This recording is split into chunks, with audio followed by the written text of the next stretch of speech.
Bonjour et bienvenue à votre bulletin de nouvelles de la Haute-Gaspésie, une présentation de Télévision Haute-Gaspésie et de l'Avantage gaspésien. Mon nom est Dominique Fortier et j'ai à ma gauche M. Frédéric Deroy. Bonjour Frédéric. Hey, bonjour Dominique. Alors, passez une autre belle semaine sous la neige. Toujours, j'ai beaucoup hâte de faire du ski et je suis un amoureux de l'hiver comme toi, Dominique. Bon, alors on sera servi puisque justement, on nous annonce encore plusieurs précipitations dans les journées à venir. Alors, comme tu le dis, les amateurs de ski et de motoneige seront servis. Oui, c'est une excellente nouvelle pour le tourisme hivernal, Dominique. Exactement. L'hiver, c'est bien, Dominique. Et sur ces belles paroles, on passe en revue les sujets majeurs de l'actualité cette semaine. Oui. Alors, le fameux palmarès des écoles de l'Institut Fraser qui revient année après année. Alors, nous y avons jeté un coup d'œil. Alors, l'école secondaire Gabriel Lecourtois à Sainte-Anne-des-Monts se classe peut-être pas aussi haut qu'on l'aurait espéré. Elle se classe au 326e rang sur 452. Mais ce qu'il faut prendre en considération, ce sont les facteurs atténuants autour de ce palmarès-là.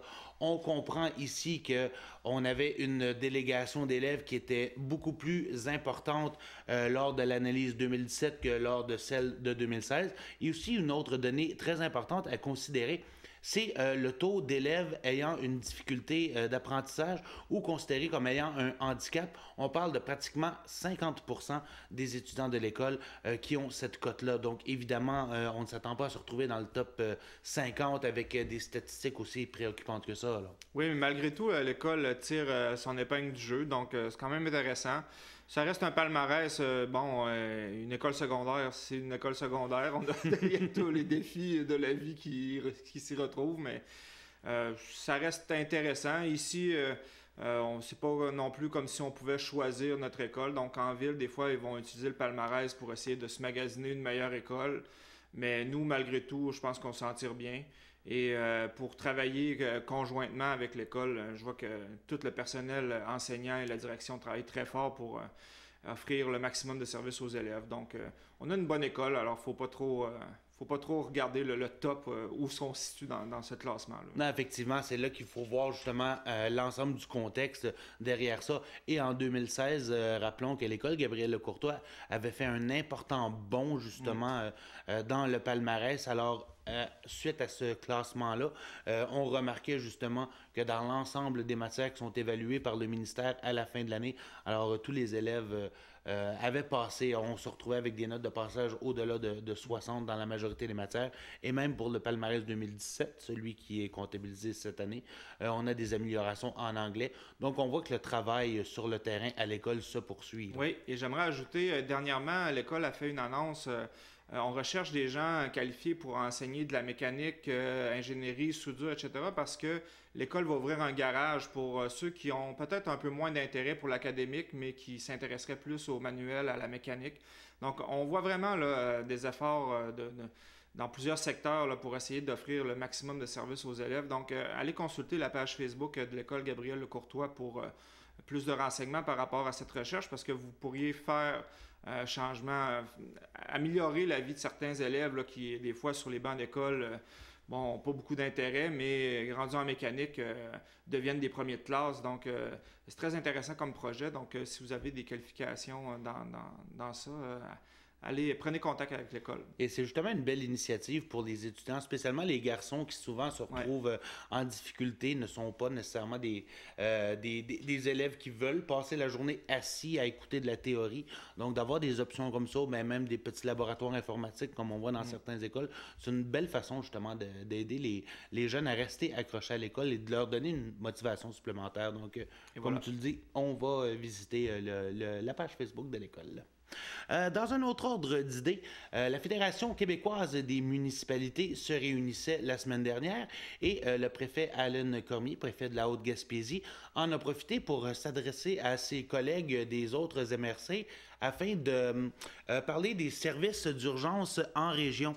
Alors, on sait qu'on a eu beaucoup de difficultés à l'hôpital de Sainte-Anne-des-Monts, notamment avec tout ce qui est rupture de services en chirurgie, en anesthésie. Alors, le préfet Cormier a déposé une résolution, a demandé l'appui de l'ensemble de ses collègues et finalement, il l'a obtenu afin qu'on interpelle le gouvernement Legault pour avoir une solution rapide à ces nombreuses découvertures, là, spécialement à l'hôpital de Sainte-Anne-des-Monts. Ouais, je crois que l'appui n'a pas été très difficile à recevoir pour ce genre de mention-là, parce que n'importe quelle région au Québec vivent un peu souvent les mêmes problèmes semblables.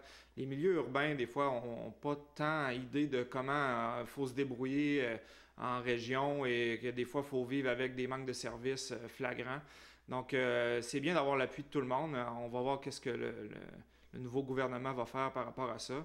La loi spéciale qui donnait beaucoup plus d'argent aux médecins spécialistes pour assurer une couverture en région, on voit que ça bat de l'aile encore. On veut rebonifier pour attirer encore plus les médecins en Gaspésie. Donc, jusqu'à combien d'argent il faut donner là, pour intéresser un médecin à venir ici, là, des fois, ça devient un peu insultant. Donc, j'ose espérer que le gouvernement va trouver une solution. Le gouvernement s'est targué de dire qu'il était le gouvernement de tous les Québécois. On n'a pas voté Même la CAQ ceux ici. qui n'ont pas voté pour lui, c'est ça? Mais il reste qu'on est sur le territoire, on a des Québécois à part entière, donc on mérite d'avoir les services comme tout le monde. Alors, j'espère que ça va donner quelque chose, mais tant mieux d'avoir le soutien du reste du Québec, c'est toujours bien. Et justement, le préfet a eu l'occasion de s'entretenir avec le ministre de la Santé, l'attaché politique en fait de la ministre de la Santé, Daniel Mécan, et on lui a assuré qu'on mettrait rapidement des mesures en place, du moins pour trouver des dépanneurs pour éviter toutes ces découvertures médicales-là. On sait que dans le temps des fêtes, spécialement, il y a encore plus de découvertures. On est actuellement à l'intérieur d'une découverture en ce moment en chirurgie, donc avec toutes les femmes enceintes sur le territoire pour éviter qu'elles doivent faire 45 à 60 minutes de route pour aller à Matane dans des conditions comme, comme aujourd'hui. Pour ceux qui c'est sont pas à l'idéal. Saint-Anne-des-Monts, si on est à Mont-Louis, c'est 2 heures. Exactement. Et tu te souviendras, Dominique, il y a quelques années, quand on n'avait pas l'obstétrique, il y avait eu une sortie de route, une femme enceinte qui allait à un rendez-vous, qui avait fait une sortie de route. Donc, c'est vrai, ça peut arriver. Et les conditions routières commencent à être moins intéressantes. Donc, et rapidement. Et rapidement, oui, ça peut changer rapidement. Donc, c'est un service de base. La santé, je pense qu'on mérite d'avoir le même genre de service qu'ailleurs. Exactement. Mais sur une note un petit peu plus positive, si on se dirige justement vers Saint-Maxime du Mont-Louis, la résidence Saint-Maxime, autrefois appelée résidence du Frère André, est sauvée de la fermeture. On sait que pendant quelques temps, il y avait des inquiétudes autour de la pérennité de cet organisme-là, puisque les bénévoles qui tiennent la résidence à bout de bras étaient justement à bout de souffle. Certains se faisaient quand même assez âgés. Donc, on voulait passer le flambeau, mais on ne trouvait pas nécessairement de relève. Donc, finalement, ce que le comité de bénévoles disait, ben nous, on a assez donné, on est prêt à se retirer. Mais ça mettait justement en péril toutes les chambres et tous les gens qui résident à cet endroit-là. On parle peut-être d'une vingtaine de personnes. Donc finalement, le maire de Saint-Maxime-du-Mont-Louis, Guy Bernatchez, a fait appel au CIS Gaspésie, a eu une rencontre avec la PDG du CIS, Mme Chantal Duguay, et on a assuré à M. Bernatchez qu'on mettrait un gestionnaire du CIS en place pour les prochains mois, le temps qu'on plane sur une stratégie de pérennisation de l'organisme. Alors, elle sera chapeautée justement par M. Bernatchez, le maire de Mont-Saint-Pierre, Magella-Aymon, ainsi que le préfet de la Haute-Gaspésie, Alun Cormier, et quelques membres du CIS Gaspésie. C'est une excellente nouvelle parce que déménager des personnes âgées comme ça, c'est pas évident et c'est probablement leur dernière demeure. Donc, c'est pas un bon moment pour faire des déménagements ou mettre un stress sur ces gens-là. Toujours difficile aussi, on est un peu avec le mix de pénurie de main-d'œuvre, d'avoir des préposés, des choses comme ça. Donc, on est tout le temps, on revient toujours à ce genre de choses-là, des problèmes de recruter des gens. Mais c'est un service essentiel, donc c'est une excellente nouvelle que ça se maintient. Et j'ose espérer que ça va se stabiliser et qu'officiellement, à un moment donné, il n'y aura plus de problème. Là. Donc, ça fait aussi que des gens de l'Est de la MRC peuvent vieillir dans l'Est de la MRC, ne sont pas obligés de se faire déplacer à Capcha ou à Sainte-Anne, peuvent rester dans leur coin de pays. Donc, ça, c'est vraiment important. Exactement. Et on parle de l'approche du temps des fêtes, la température oblige. Oui. Alors, Partageance également prépare son temps des fêtes, le Noël du bonheur. Alors, on peut voir à l'écran justement la patrouille des uniformes qui comprend l'ensemble des services d'urgence, les paramédics, la Sûreté du Québec, ainsi que le service incendie. Ils sont accompagnés par des gens de Pêche et Océan Canada et du ministère de la Faune. Alors, si on veut, eux, ce sont les bailleurs de fonds, là, ceux qui approchent les commerçants pour aller recueillir des dons. Et ce qu'on fait avec ces dons-là, eh bien, on les transforme en cadeaux pour plus d'une centaine d'enfants qui proviennent de familles à faible revenu, afin de leur donner un avant-midi où ils reçoivent des cadeaux, ils se retrouvent en famille, entre amis. Il y a des activités, notamment du maquillage pour enfants. Il y a la présence de la Fée des Étoiles et du Père Noël. Les vrais. Les vrais, évidemment. Il y a également Pollix qui est présent, la mascotte de la Sûreté du Québec. Donc, c'est vraiment un beau moment pour justement ceux qui ont moins d'argent à Noël, de pouvoir quand même célébrer et d'avoir des cadeaux dans un environnement où on n'est pas jugé par personne, dans le fond. Et voilà. Est-ce qu'anciennement, c'était le Noël de l'espoir? C'est le même événement? On exactement. a changé de nom? Oui, on jugeait que le mot espoir était un peu défaitiste dans les circonstances, donc on voulait simplement mettre une connotation heureuse à tout ça. Plus donc, positive. Le Noël du bonheur, tout simplement. Et voilà. Très belle nouvelle. Et pour terminer dans le volet actualité, on sait que la Ligue de hockey senior de la Gaspésie a déjà débuté ses rencontres de saison. Et force est d'admettre que depuis le début, on a eu droit à des gestes assez disgracieux. Je pense notamment à un match que j'ai vu ici à Saint-Anne-des-Monts où Cause Abscal était présent. Et ça jouait cochon, pour dire. On parle de 22 pénalités dans le match où j'étais présent. Il y avait notamment le joueur Jérôme Auclair qui avait été victime d'un double échec au visage gratuit par un joueur de Cause Abscal à la suite d'un but du Nordais, justement. Il y avait eu des bagarres qui avaient été initiées et plusieurs plaquages assez violents. Donc, suite à tous ces événements-là, les commissaires de la Ligue ont décidé de se réunir et de serrer la vis. Donc, maintenant, quelqu'un qui fera exprès de démarrer une bataille ou qui cherchera justement à provoquer un coup, alors il y aura des sanctions qui seront plus sévères, pouvant aller d'une suspension de plusieurs matchs ou même d'une amende pour l'équipe si trop de gestes se répètent pendant l'année. N'ont pas le choix de réagir parce qu'on vendait déjà cette ligue-là avant que ça commence comme étant une ligue de hockey où ce ne serait pas la bataille qui serait mise de l'avant, ce serait du hockey propre. Donc, les joueurs n'ont peut-être pas compris les règles du jeu. C'est bien con parce que tu parlais du joueur tantôt de Jérôme Auclair, donc, qui est un professeur à l'école. Je veux dire, on a un emploi, là, une commotion cérébrale ou une mauvaise blessure parce qu'on joue au hockey peut hypothéquer notre vie professionnelle Exactement. ou personnelle par la suite. Donc, ça reste un sport, ça reste seulement d'aller donner un spectacle. Il faut que ça reste quand même amical. Oui, Jérôme Auclair a été très chanceux dans les circonstances puisque j'étais là et il est demeuré étendu, immobile sur la glace pendant quand même plusieurs minutes. Donc, il y a quand même eu un gros vent d'inquiétude lorsque ce double échec salaud-là a été asséné par le joueur de Cause Abscal. Donc, heureusement, on s'en est bien tiré. Et ce qui est dommage, c'est que justement, là, cette fois-ci, on met l'emphase sur la violence, mais il y a beaucoup de talent dans cette ligue-là. C'est très intense, très dynamique, des joueurs qui sont très talentueux. Donc, on voudrait peut-être juste enlever le petit côté des Chiefs à toute cette ligue-là. Là. Donc, dehors, les frères Hansen. Exactement. Et puis à Saint-Anne-des-Monts, en plus, l'aréna est pratiquement pleine à chaque fois. Et voilà, exactement. Donc, il y a quand même un intérêt, donc il faut garder ça. Tout à fait. Alors, mon cher Frédéric, on prend une courte pause et on revient tout de suite après avec nos invités de la semaine. Alexis, c'est un petit gars très actif, toujours souriant. C'est un petit garçon qui a beaucoup d'énergie, donc des jeux pour lui, c'est important pour dépenser de l'énergie. Il aime beaucoup, il y a les jeux d'eau qu'il aime, aller jouer au hockey-ball, aller faire du vélo avec les amis. Il y a le soccer aussi qu'il aime beaucoup.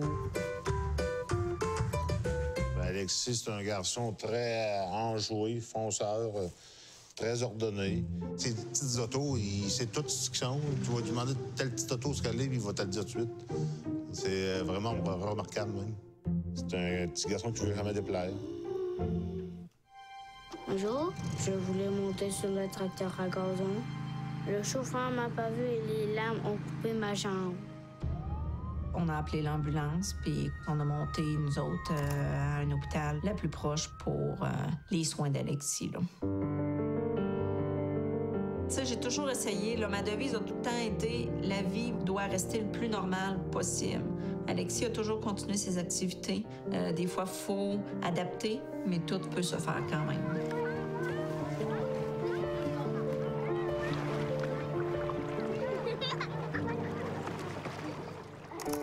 L'association des amputés de guerre, c'est rien que du bien. Je pense que pour avoir eu ça, je sais pas si on serait rendu à ce point-là. Puis c'est le ressourcement que tu vas chercher. Tu vois du monde comme Alexis, puis à d'autres stades. Puis ça fait du bien de les voir persister de même, puis qu'ils se débrouillent très bien dans la vie. Là. Un accident comme celui d'Alexis, ça n'arrive pas juste aux autres. Un petit moment d'inattention et c'est fait. J'ai un message pour tous les enfants. On doit toujours rester loin des tracteurs à gazon parce que c'est dangereux. Jouez prudemment. Alors, nous sommes de retour à votre bulletin de nouvelles de la Haute-Gaspésie. Et comme promis, j'ai à m'accompagner nos invités de la semaine. Alors, je vous prie d'accueillir Mme Catherine Bérubé. Bonjour, Catherine. Bonjour. Monsieur Gabriel Allard. Bonjour. Et vous avez sûrement reconnu Sarah l'Italien, cinéaste Anne Montoise. Alors, bonjour, Sarah. Bonjour. Alors, aujourd'hui, nous accueillons Catherine, Gabriel et Sarah afin de parler d'un projet de film. Et on tente de tourner ça ici en Haute-Gaspésie avec les moyens du bord. Donc, si vous nous parliez un petit peu là, du concept derrière ce film-là. C'est un film indépendant qu'on a décidé de faire de financer de façon indépendante en approchant des particuliers. En fait, c'est une idée qu'on a eue, que Gabriel a eue il y a 6 ans. Pour faire notre premier long métrage, qui est un peu un rite de passage, si on veut, dans le domaine. C'est une idée qu'il y a eu, en fait, avant même de se lancer et de faire le switch de carrière là, à l'école de cinéma. Tu veux-tu oui. finir ma phrase? Qu'est-ce que je veux raconter en ce moment? Vous voulez peut-être nous parler justement de comment on réussit à mettre ça en place? Là? Comment on réussit à mettre ça en place? Ce qu'on a imaginé pour être capable de faire une production, disons, d'envergure, mais avec des petits moyens, ça a été de laisser un peu la façon traditionnelle de faire, qui est d'aller voir les institutions pour se monter des budgets, puis se faire approuver des scénarios, etc., qui est On a décidé de faire ça de façon alternative. En fait, ça, il y a la façon... de demander à des petits et moyens investisseurs d'investir dans notre film. C'est un film qui est en anglais, donc qui est fait pour l'exportation, mais qui va mettre beaucoup la Haute-Gaspésie en valeur, puis il va y avoir du français. Ça va être dans un environnement français, mais vu du personnage principal qui est une Américaine. Donc, c'est pour faire voyager le Québec, c'est bien. Fait que, bon, je vais finir ma parenthèse, je vais retourner en arrière. Fait qu'on a fait appel à des petits et moyens investisseurs. On vend 50% des parts du film à 5 000 $ du %. Puis le reste du 50% de la tarte est redistribué à toute l'équipe selon leur emploi, la part en industrie qu'ils apportent, là, selon leur poste, selon est-ce qu'ils prennent une compensation financière ou pas. Tout ça fait en sorte qu'on va réussir à faire un film qui normalement joue dans les eaux de 2 millions de dollars pour 250 000 $. Qui va nous permettre de passer ce rite de passage-là, qui est de faire ce premier long métrage qui est si ardu à faire. Oui, parce qu'avant d'avoir un film qui est subventionné justement par Téléfilm et autres organismes, il faut se prouver. Oui. Mais puisque souvent, on ne financera pas un premier film, mais il faut quand même que celui-là se fasse. Normalement, il faut que tu t'associes avec un producteur qui a déjà plusieurs films à son actif. De cette façon-là, nous, ça nous permet de garder une certaine indépendance, ça nous permet de faire nos preuves en tant que petite compagnie de production, puis aussi en tant qu'artiste, si on veut. Puis tout le film a été pensé en gardant en tête le fait que c'était un film fait de façon indépendante et financé de façon par le privé. Fait qu'on a vraiment un devoir de rembourser nos investisseurs. Fait comment on réussit à faire le meilleur film possible avec le plus petit budget sans que la qualité paye, puis qui a le plus grand potentiel d'exportation. Fait que d'une chose à l'autre... est venue cette histoire-là que peut-être tu peux bien... Tu t'es pratiqué hier à... l'histoire. Oui, Je me suis allons-y. pratiquée hier à l'histoire. C'est l'histoire d'une ancienne pro de la planche à neige qui est tombée dans un style de vie de party, qui voit sa vie complètement chamboulée par un gros accident de la route. Suite à cet accident-là, elle décide de reprendre sa vie en main et de vendre le chalet qu'elle possède dans les Chic-Chocs. Sauf que ça ne se passera pas si simple que ça. Il y a des gens qui reviennent dans le décor pour lui mettre des bâtons dans les roues, des souvenirs qui reviennent la hanter et des événements de plus en plus inexplicables qui se produisent tellement qu'elle en vient à craindre pour sa vie et se demander si elle n'est pas en train de perdre la raison. Et justement, ce petit chalet-là, c'est ici même à Saint-Octave À Saint-Octave de l'Avenir. Oui. C'est fun, on a découvert ce village-là, en fait, grâce à Lise Tanguay. En fait, c'est un couple qu'on avait rencontré à Cuba qui nous a mis en contact avec Sylvain Tanguay, qui nous a mis en contact avec Lise, qui nous a invités à venir passer du temps chez elle, si généreusement, qui nous ont fait visiter les Chic-Chocs au grand complet pour découvrir Saint-Octave, un lieu où on peut tourner à peu près 85% du film. On a adapté le scénario à la location, on peut tourner à peu près 85% du film sur un rayon de 0,25 km. Là, tout est tourné dans la région. C'est comme un mini-studio de cinéma pour une petite compagnie indépendante. Là. Ça nous permet vraiment de créer, parce dans le film, on va un peu recréer le village de Saint-Octave de l'Avenir. Dans le film, il existe encore ce village-là. Puis c'est là que se passe l'action principalement. On va aller tourner à Sainte-Anne aussi, puis à Capcha, mais vraiment, le cœur de l'histoire se passe à Saint-Octave de l'Avenir. Et j'ai en ma compagnie Sarah l'Italien.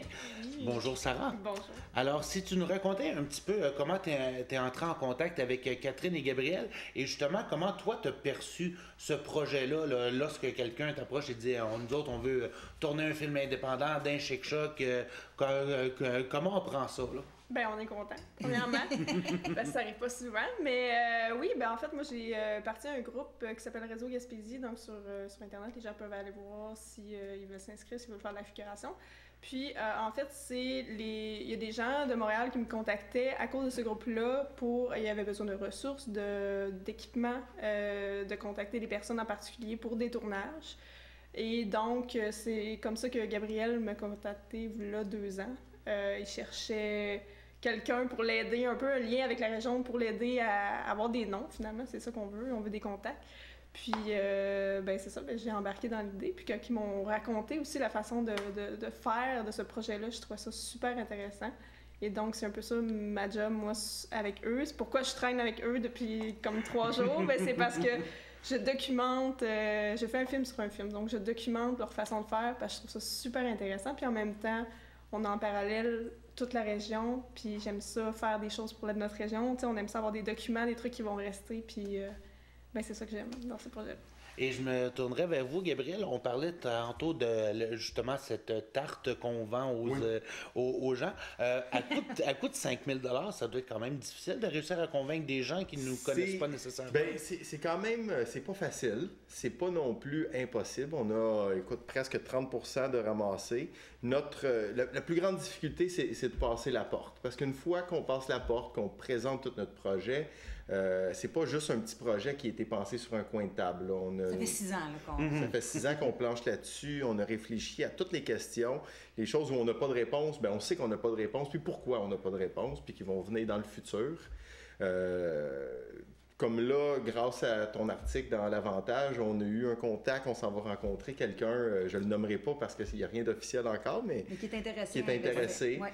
Fait qu'on a encore beaucoup de gens à rencontrer, beaucoup de gens dans notre région. Puis on est content parce qu'on voulait aussi donner l'opportunité à des gens d'ici aussi d'investir dans le film parce que vraiment, on veut le faire en partenariat avec ici. Parce que c'est sûr qu'étant un petit budget, on est content du fait qu'ici, en région, souvent, bien, ça se parle, puis il y a toujours une solution. T'sais, je connais quelqu'un, on va t'arranger ça. Puis on a besoin de ça. Puis je pense qu'il y a une excitation aussi qui vient de dire, ben il y a un film qui se tourne ici, donner l'opportunité aux gens de s'impliquer. Puis ça, ben, on a besoin de l'implication des gens, puis on veut redonner en retour.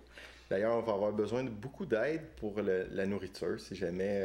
Des denrées non périssables. Des denrées non périssables, vous pouvez nous envoyer ça à la guignolée des pauvres artistes. Mais trêve de plaisanterie, il y a quand même des façons de vous rejoindre si on aimerait participer au projet d'une façon ou d'une autre. Oui. Vous pouvez nous contacter sur Facebook, sur la page Snow Angel The Movie, sur la page de Grand Karma, qui est notre compagnie de production. grandkarma.com, c'est notre site web. Là, vous allez avoir plein de façons de nous contacter. Sinon, directement par courriel, snowangelthemovie@gmail.com, gabriel@grandkarma.com. Je peux vous en nommer 2-3 autres adresses comme ça. Mais on pourrait peut-être prendre un petit instant pour voir qu'est-ce que tu fais, justement. Oui. On a un petit extrait vidéo, justement, mettant en vedette Catherine, et qui a été réalisé par toi. On peut écouter ça à l'instant. Oui.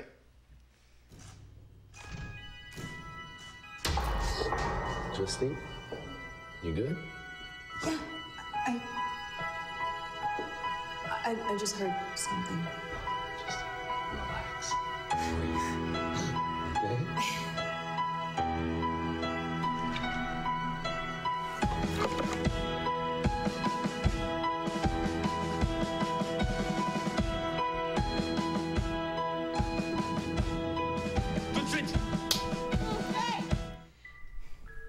Alors, Gabriel, si tu nous expliquais un peu qu'est-ce qu'on vient de voir? Ben là, en fait, c'est un démo de pas mal tous les courts-métrages que j'ai fait jusqu'à maintenant.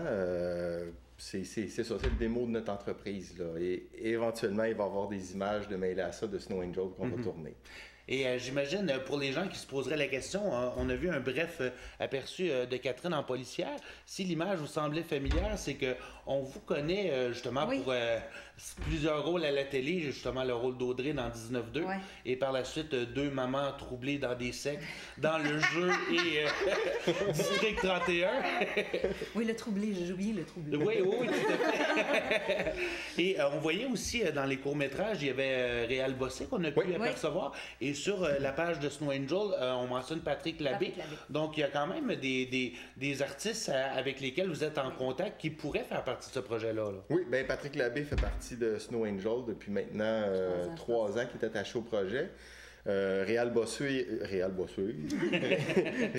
a joué dans un de nos courts-métrages Tableau de chasse. Vous pouvez le voir sur le site web de grandkarma.com d'ailleurs.